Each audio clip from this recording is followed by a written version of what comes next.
What is something more traumatizing than people realize? Before we start, don't forget to subscribe to the channel so you don't miss the next videos.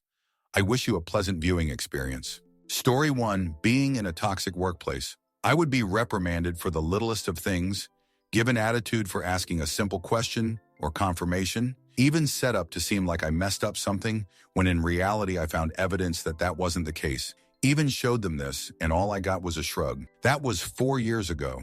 To this day, in any place I work at, if I'm ever called to the office for something, I immediately get nervous. It's gotten better, but there's still that tiny bit of worry that'll grip me in a chokehold sometimes. Story 2, losing a best friend. Hurts just as much as a romantic partner. Even worse when you never quite connect with another friend like that, and on social media seems like everyone has a bestie and the constant reminders. Story 3, head injuries. Almost half of all homeless men studied by researchers from St. Michael's Hospital and the University of Toronto had suffered at least one traumatic brain injury in their life, and 87% of those injuries occurred before the men lost their homes. Yes, there is a connection that people living a hard life, drinking, are more likely to have a TBI, traumatic brain injury. But also, having a TBI makes it more likely someone will start drinking or doing. Basically, having any time of head injury increases one's risks of lots of bad things that often lead to more bad things. Edited to add, this just showed up on my Reddit main page.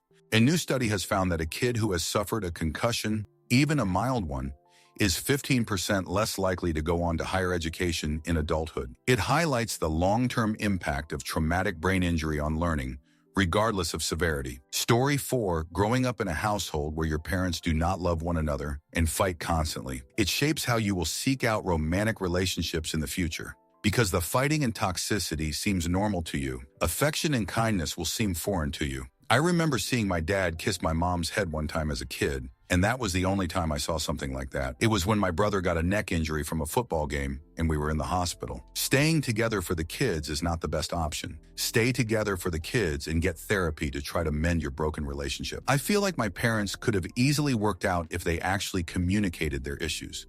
I rarely would see them interact. The only time they really spoke to each other was to argue and fight. Story 5.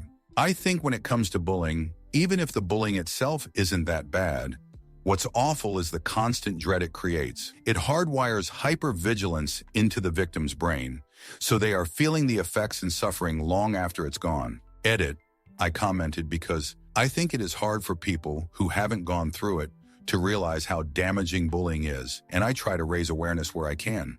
The hypervigilance is hard for people to comprehend. I'm afraid I'm not doing a great job explaining it, and I'm sorry about that. Edit 2, I can't reply to everyone, so I am going to put some more information and resources here. I found out about CPTSD on Reddit and found a lot of resources on that sub. This is kind of an a la carte menu of things to try if you are interested. I am an expert in nothing but my own experiences, so this should not be considered complete or appropriate for everyone. Cognitive behavior therapy.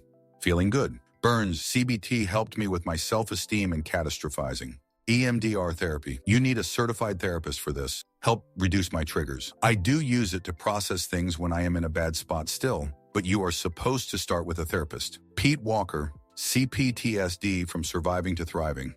I'm not exaggerating when I say this book saved my life. I adapted his emotional flashback management plan, wrote it down on a dozen index cards, practiced it when I didn't need it, so I was able to use it better when I did. Kind of like a fire drill for my brain. The one thing I disagree with Pete Walker on is handling the internal critic. Through internal family systems, I came to know all my parts, and I believe they formed to help me.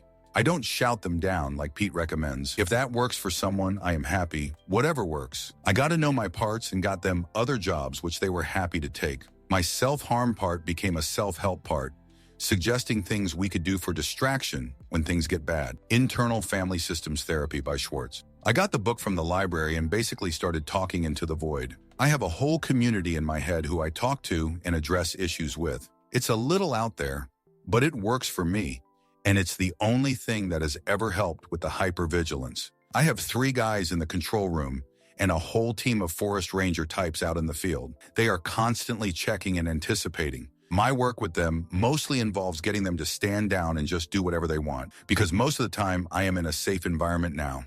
They formed to protect me in childhood and never left their posts. Whatever happened and wherever you are now, you deserve to feel okay. Just knowing that you are no longer powerless and can work on healing is a big step. I wish you all the best and hope everyone finds something to help them. Take care. Edit, again, sorry. One more thing, which was really the first thing. I'm not multitasking very successfully right now. I started with good old regular talk therapy and eventually group therapy. Having the therapist and the people in group who really understood what I went through and how it felt tell me it was not okay and I didn't deserve it was cathartic and extremely helpful. It was an important step in the process. Okay, another edit. Someone else recommended this book. It seems like our reading lists were very similar. Would also highly recommend Healing the Fragmented Selves of Trauma Survivors by Janina Fisher. Her work is relatively new, but she takes IFS and makes it more effective for those who have higher levels of trauma. Story 6. I think people don't realize how powerful their words and actions are. Like, you may think it's fine to be rude and angry, but that may stick with someone for a long time. I remember being made fun of for dancing in 8th grade by a boy, and a bunch of kids laughed at me and I still struggle with it. Story 7. Chronic illness or pain. You feel like you can't trust your body, or like your own body is actively trying to degrade your quality of life. You miss out on so many things or struggle to get through them. You just want to be a functioning human, but you are constantly limited. Story 2.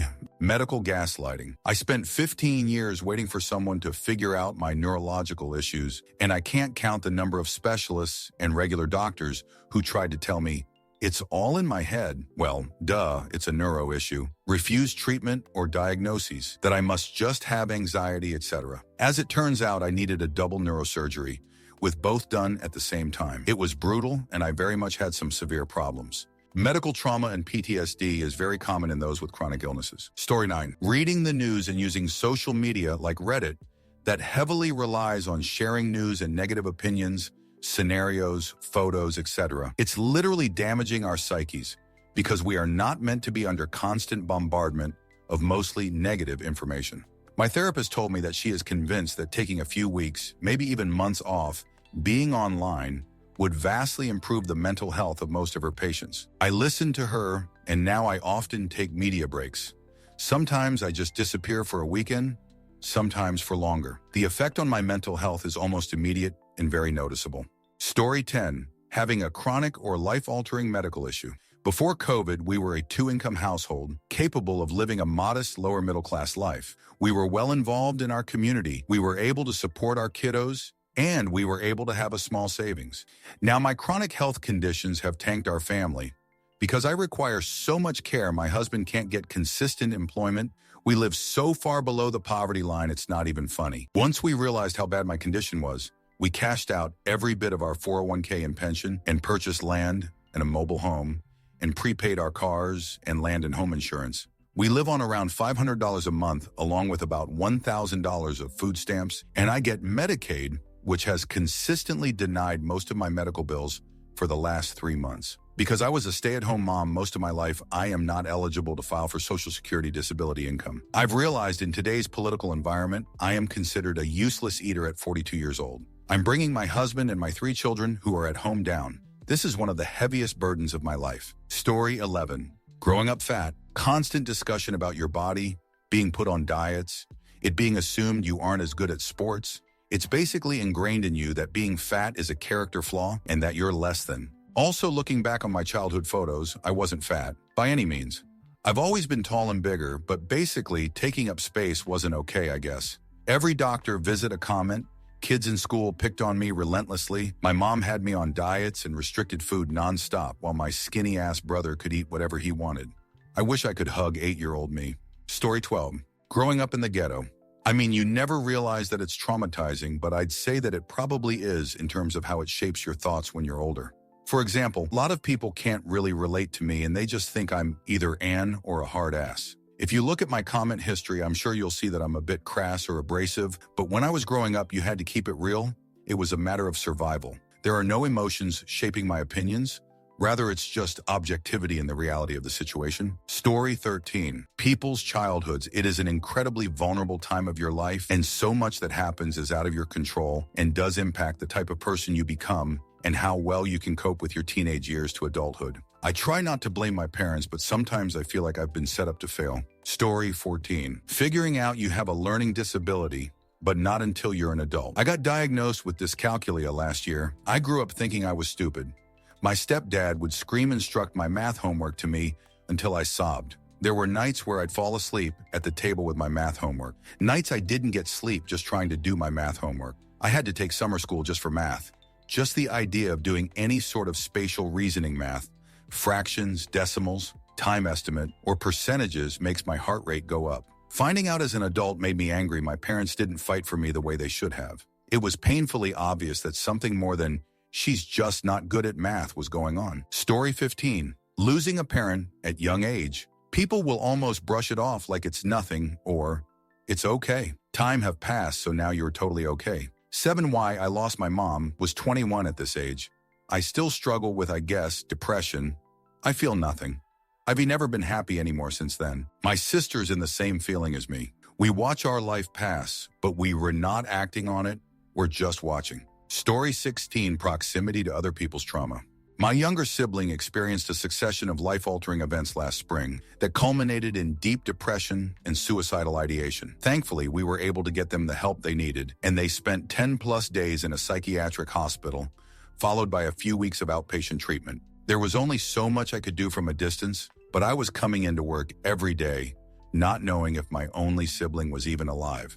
Things aren't as immediately dire now, but quite frankly, my sibling is still having an incredibly difficult time. We're coming up on the 1-year anniversary of first hitting the fan, and I can feel the anticipation building inside me. It will probably be years, if ever, before I feel like I can relax around them. Story 17. Being robbed, mugged, broken into, burgled, etc. You often see high-minded online comments about, "It's just things." Let them have it in stories or videos or postings about robberies, especially when the victim might defend themselves in a manner that ends up harming the perpetrator. Being the victim in that situation has long-lasting effects on self-confidence, self-worth, feelings of victimization, powerlessness, PTSD, paranoia, etc. The issue is, the problem isn't as simple, "I want your thing, give it to me." Assaulted in that manner doesn't end at just replacing the thing you lost and moving on with your life, but often online discourse about this situation is very consumerist, very bourgeois, "it's just a thing, just buy a new one LOL." And that's really dumb and offensive. Somehow it often gets twisted that the criminal who wants a thing badly enough to forcibly take it is more valid than the person who owns it and may have a personal bond with it. Story 18. Being stalked. Some people think it's harmless or flattering. I think there are too many pieces of media that make it seem like it's romantic or just a minor aggravation. And I know that there is very much a segment of the population who think it's just something normal that women blow out of proportion. I was stalked by a contractor who I had hired to renovate my house, to the point that I had to get police involved and notify my work that if they saw him hanging out in the parking lot or driving around any of our properties, that the police needed to be notified. I had a few older male coworkers tell me that I should be flattered, and I just needed to stop being so condescending and give the guy a chance if he liked me that much. This man had a key to my house since he was supposed to be doing renovations while I was at work. I changed my locks, but I still couldn't sleep at night. I kept a baseball bat and a can of bear spray by my bed. I couldn't let my dogs outside in the yard unless I was outside too, because he had made comments about taking them for walks or taking them to his house to hang out. He showed up outside of the restaurant I had just had dinner at with my mother to introduce himself to her. He showed up at the dog park he knew I frequented with his young daughter to introduce her to me. I constantly felt like I was being watched, and I didn't feel safe until I transferred to a different state for work. Story 19. Literally everything. Kevin Smith did a great PSA on trauma. Human brains are all wired a little different, and something that doesn't affect one person as bad might be devastating to another. People like to play trauma Olympics, competing about who has the worst, but our brains don't work that way. Person A might be totally fine if their parents do in a horrible car accident right in front of them, but person B might have a mental breakdown for their pet goldfish dying. Story 20. Having a job where you feel drained and unappreciated, it takes so much more than you realize out of you. I have literal nightmares about a job I used to work at where the days were literally so bad, I would have breakdowns in the bathroom every night. Adult bullies, crazy how many people do not grow up at all, trauma from addiction, things people easily gloss over or ignore, or pretend they are no big deal or normal. Story 21, not being believed, especially by people who are supposed to be in your corner and be your biggest supporter. I have been told for years that I didn't have ADHD by my parents, and I was told I was simply too loud, too much, too annoying, and my personality is off-putting. No guy would want you if you keep acting like that. And I internalized that. I tried to make myself as small as possible and only to speak when spoken to since I am too loud. Well, it turns out that I do, in fact, have ADHD since I was diagnosed last October, but that still hurts. Instead of being believed for years, I got even more to unpack in therapy. Story 22, chronic pain. It's not just living at half capacity trying to function at a normal level, but you face constant doubt and mistrust from people thinking you're trying to route some system. I've had doctors, bosses, friends, and family all think I'm making up or exaggerating my pain for sick days, skipping events. Trust me, I'd rather be doing anything than be strapped to multiple tens, trying to avoid drinking water because standing up to get to the bathroom hurts too much. Story 23. Moving. Even if it's a positive move into a nicer place, even if you're moving a block away, nobody ever talks about how traumatizing it is to pack all of your stuff up and start over somewhere else. I moved countless times in my 20s, and I plan on staying in my current apartment as long as humanly possible. Not like I can ever afford to buy a house. Moving is the worst. Story 24. True, fully unabashed disappointment. When you're overflowing with hope and excitement, it's the only thing you've looked forward to for days, months, maybe years. Then the bottom drops out and, at best, you can reorganize or reschedule, or at worst, try again or give up entirely. After so many times, it wears you down until put on a shell to keep it away. I won't let myself get excited about anything anymore, even small stuff, until I'm actively experiencing what the thing was. A possession, experience, feeling, etc. The complete concurrent devastation of your hopes is annihilating to the soul. It's hard to regrow your joy when you're always waiting for the other shoe to drop. Story 25. After getting divorced, I ended up with sole custody of my 2 sons. We're very close and have an awesome relationship. Fortunately, they went to college nearby and lived at home. My youngest just graduated and was hired by a major airline as a pilot. I couldn't be more proud of him. I drove him to the East Coast today and dropped him off. After a couple of months, they can relocate him anywhere they need him. That 7-hour drive home from dropping him off was tough. Realizing that for the first time I was going home to a place he would no longer be living at just crushed me. It was the first time I cried in years. Story 26. As an electrician, part of my job is training new apprentices. Sometimes I'll be asked to train 19-year-old males just starting out into true adulthood. One huge problem I encounter is boys whose mothers, fathers must have followed them around all day and cleaned up all their little messes, cleaned their rooms, did their laundry, and put their stuff away. They get on the job and expect someone else to clean up behind them. It's like, bro, your mom's not here to clean up after you, and I'm sure not going to be doing it. It's a difficult transition for a lot of them. Story 27.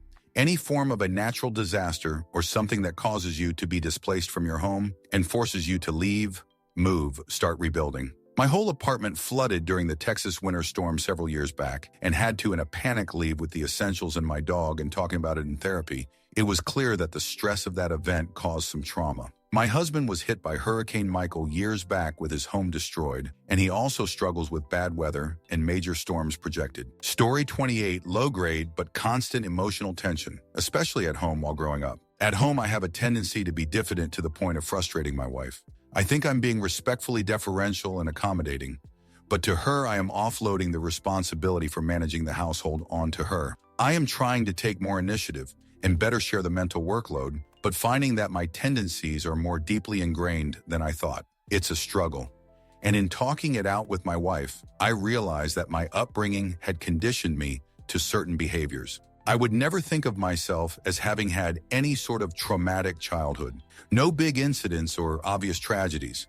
I have loving and reasonably emotionally mature parents and step-parents. But my adolescence was characterized by near constant tension in the house between my stepmother and stepsister, who could and infrequently did get into some very emotionally explosive conflicts, screaming, yelling, slamming doors, very occasionally throwing things. My dad and I are very emotionally reserved and conflict adverse. I learned his quiet, deferential, non-reactive approach to conflict avoidance. My paternal grandmother and stepmother were also both very opinionated and assertive, and I picked up on my grandfather's and father's shut up and go along approach to marriage. Now I'm married to a lovely woman who doesn't want to always be the manager/director of the household, and I'm having to consciously overcome ingrained habits in order to better share the mental and emotional workload. Story 29. When a teacher says something mean-washed, discouraging, it stays with you forever. A while back, a bunch of my old classmates and I talked about teachers who hurt our feelings. I was so amazed how many of us had stories about absolutely awful things teachers have said to us. One teacher even told my best friend, "You'll never amount to anything." She is now an amazing nurse and mother. When she told this story, you could tell how much it still wounded her. Conversely, we also have stories of the few lovely comments we got from teachers that inspired us. Teachers have such an enormous influence. We tend to remember what they say to us for the rest of our lives, both the good and bad. Story 30, commenting on weight. As a kid, I was bullied for being big. As an adult, I've fluctuated a ton. Every time I drop weight, people feel like it's okay to comment on that. And I always feel so weird. Like I'm still plus-sized or overweight according to BMI. Don't call me skinny or ask, "Where did I go?" It makes me so uncomfortable. It makes me want to stop making positive changes for my health because I don't want people looking at me and thinking about it and commenting. Like I'm just reduced to what a weight and the rest of me doesn't matter. Tell me my hair looks nice or you like my outfit or something. But it's not anyone's business to tell me to keep up the good work just because I've dropped 50 lbs. I don't need your approval or disapproval. Just lay off. Story 31. In the US, having an incarcerated family member. It's like a never-ending wake-up call that the justice system in this country is designed to keep people trapped in it. It's grueling, sad, ugly, unfair, and hopeless. This country allows for the exploitation of already vulnerable groups, minorities, the mentally ill, impoverished, those with substance use disorder, and extends that exploitation to the family members via prolonged trial timelines, bail bonds, attorney fees, the costs of commissary, and any form of communication. It's sickening. Story 32. An upbringing with well-meaning but critical parents. I love my parents. They sacrificed everything they had to give my sibling and me a better life than the one they were born into. However, I'm from a culture where affection is considered a reward for good behavior and criticism is persistent. My mom has even told me that she criticizes me because she loves me and she doesn't want me to turn out to be anything other than my best self. As a result, at 32, I am a perennial perfectionist and people pleaser. I've always been conventionally good-looking, and I am terrified of ever losing that because my appearance is one of the few things my mom has always consistently praised. I am terrified of making a mistake. Whenever I do anything that isn't perfect, I feel the need to make up for it tenfold. I get taken advantage of in workplaces, and I strive to be so perfect, I burn myself out. Even reining myself in and setting boundaries with myself feels exhausting. I am very lucky to have an incredible partner who reassures me every day that I am enough, and to have a supportive network of friends who love me for me. However, I find unconditional love difficult to trust. I always feel I need to win affection or I won't be worthy. The sad thing is, my parents never meant to harm me. They came from a country where being your best self was the only way to have upward mobility, and their emphasis on perfection was their attempt to set me up for the best life possible. However, the burden of perfectionism is something many immigrant children carry, and it's deeply traumatic. Story 33. The struggle, shame, hopelessness, and stress of being poor. Knowing you are literally one step to becoming homeless, pounding into your frontal lobe every day. It being the first thing on your brain when you wake up and the last thing before you go to sleep. The hopelessness one feels is almost debilitating, and looking around at the people who are so fortunate and blessed that aren't experiencing what you are, and they have no damn clue what it's like to be in your shoes, and don't seem thankful or grateful at all. So yeah, being poor. Story 34. Working in veterinary medicine. It's not playing with puppies and kittens all day. It's seeing sick and dying pets being kept alive for the sake of having a companion. It's seeing the neglect and half-consumed by maggots pets on death's door. It's hearing the first-time pet owner screaming because the otherwise healthy lab just got hit by a car and is dying in front of them. Story 35. People talk about heartbreak like it only happens in romantic relationships, but losing a best friend is just as painful, maybe even worse. There's no breakup talk, no dramatic goodbye, just a slow fading until one day you realize the person who knew everything about you is now a stranger. No closure, just unanswered messages, inside jokes that no longer make sense, and the hollow feeling of realizing they're laughing with someone else now. It's a breakup without the label, and it lingers in a way no one warns you about. Story 36. Living with a medical device.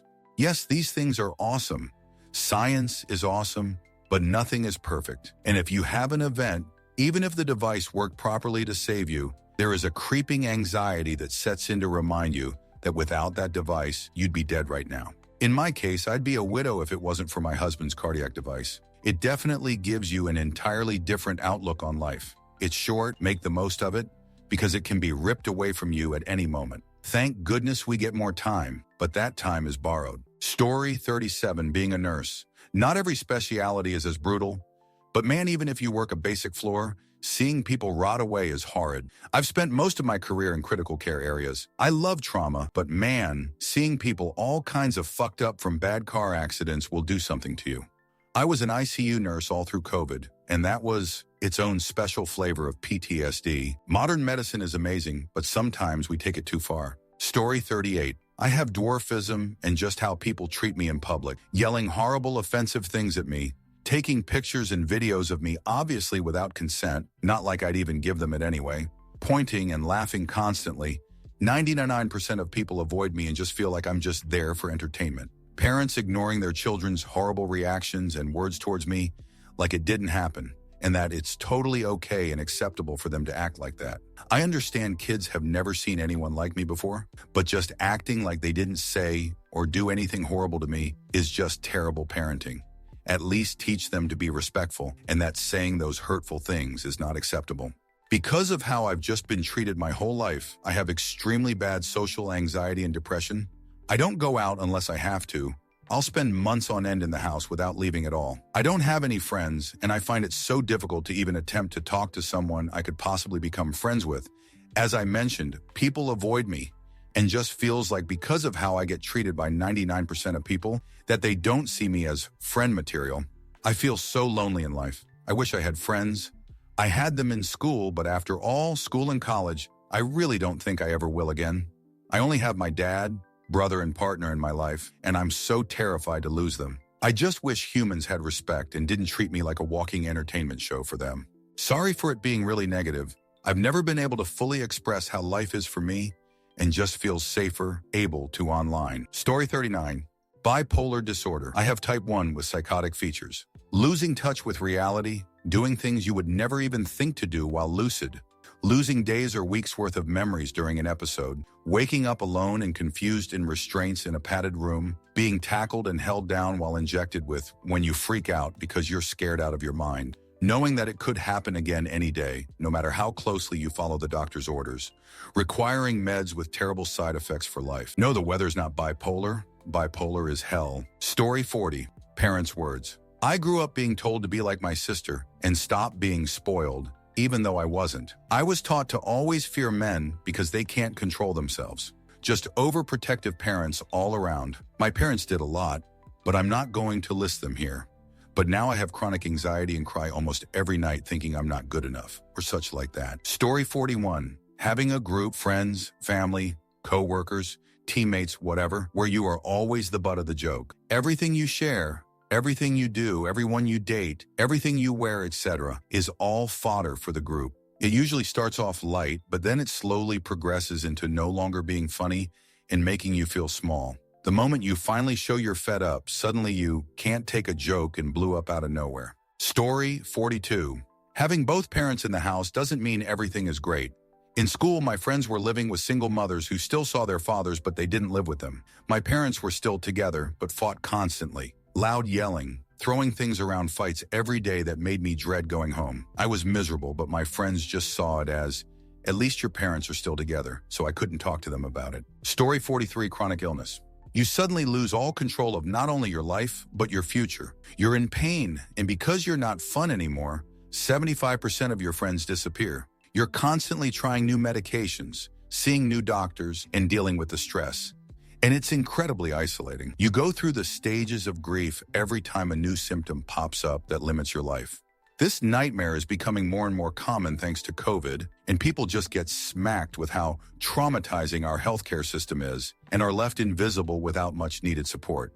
My most common nightmare is usually being in horrible pain, on fire, etc., and no one helps me, even though in the dream my issue is actually visible. Story 44. Explosive fits of rage. I listen to them almost every single day. I never have any idea if something I'm trying to do with someone is going to cause them to explode with anger, or if something I'm trying to help someone with is going to make them explode with anger, or if they'll then turn that anger on to me. It makes every single one of my hobbies feel like I should never share them with people or try to get people involved with or without me, because I'm likely to witness the explosive outburst or have it held onto for me to hear later. I make dioramas, mod consoles, repair broken tech, do 3D modeling, I do sculpting, and play video games. All of these things, maybe minus certain video games, require patience and time, and they can all be frustrating, maybe sometimes really frustrating.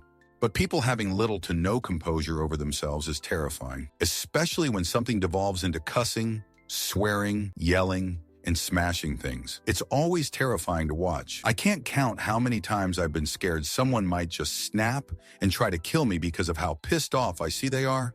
And I know I'm associated with the thing that enraged them for no other reason than being there when they lost it. Usually I often hide from the people going mental. Even if you're just in a call with someone playing a game or something, sitting there listening to a grown man or woman scream their head off because they're absolutely pissed at the game we're playing, it makes me not ever want to talk to that person again. Because what kind of deranged asshole thinks it's appropriate to lose their mind like that in a call while 1, 2, maybe 3, or more friends sit and listen? The only ones, in fact, that actually have to endure the behavior because the NPCs you're screaming at, or whatever excuse, don't hear a damn thing. And if they're comfortable absolutely losing their minds like that, while people are listening, I don't want to know what things they do in private that got them thinking, screaming at and around people while enraged is normal. I've seen it enough times now that I assume most people are dangerous and could blow up at any given moment and start getting violent because something slightly inconvenient happened. And there's no moment when I'm around people when my guard gets let down. I've been jump scared too many times by people who just want to hurt stuff.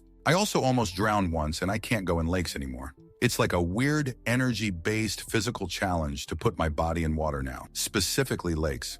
So there's that too. But I think the lakes one is weird. I can still go in lakes water, it's just really hard getting through the barrier now because before almost drowning, there wasn't one. Peace. Thanks for reading my story.